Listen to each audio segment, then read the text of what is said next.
तो किसी ने कहा बिना कलश के प्राण प्रतिष्ठा कैसे होगी, किसी ने कहा बिना कलश के प्राण प्रतिष्ठा कैसे होगी, किसी ने कहा जब चुनाव ही प्राण हो तो सोचो कौन सी प्रतिष्ठा दांव पे लगी होगी। लोग तो कुछ कहेंगे, लोगों का काम है कहना, आप जन की बात मत सुनना, सिर्फ मन की बात करना। फिर भी खुश थे हम, फिर भी खुश थे हम। 500 साल का सपना जो पूरा हो रहा था, हमारे अंदर का हिंदू भी पूरी तरह से जाग गया था। तो चल पड़े अयोध्या की ओर, राम लल्ला की दर्शन की आस लगाए। चल पड़े अयोध्या की ओर, राम लल्ला के दर्शन की आस लगाए। जो सामने नजारा देखा वो देखकर दंग रह गए। वो 3 मंजिले, 400 खंबे, 32 सीढ़ियां, जय श्री राम का नारा लगाते हुए हम सीढ़ियां चढ़ने लगे। राम लल्ला से क्या गुहार लगाए ये सोचने लगे।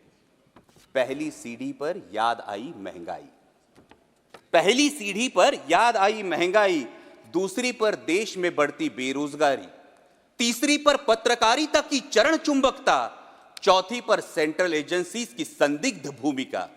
हर सीढ़ी पर कुछ न कुछ याद आ रहा था, हर सीढ़ी पर कुछ न कुछ याद आ रहा था।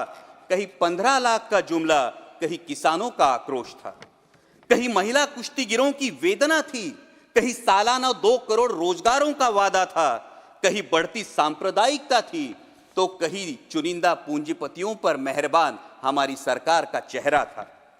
इस वास्तविकता ने झंझोड़ने के बाद, इस वास्तविकता ने झंझोड़ने के बाद भी हम अंधभक्तों की तरह चलते गए। होश तो तब संभाला जब राम लल्ला के दर्शन हुए। हमें नतमस्तक देख राम लल्ला मुस्कुराते हुए बोले, हमें नतमस्तक देख राम लल्ला मुस्कुराते हुए बोले, मैं कल भी था, आज भी हूं, कल भी रहूंगा। जितना इस मंदिर में हूं उतना ही तुम्हारे मन में रहूंगा।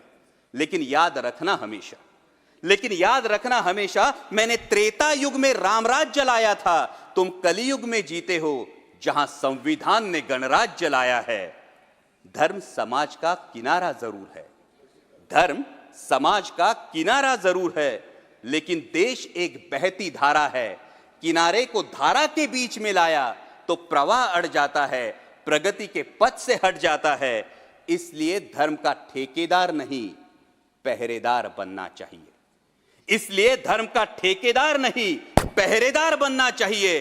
तुम रहो न रहो, वो रहे न रहे, ये देश रहना चाहिए, देश का संविधान रहना चाहिए, देश का लोकतंत्र रहना चाहिए, ये देश रहना चाहिए।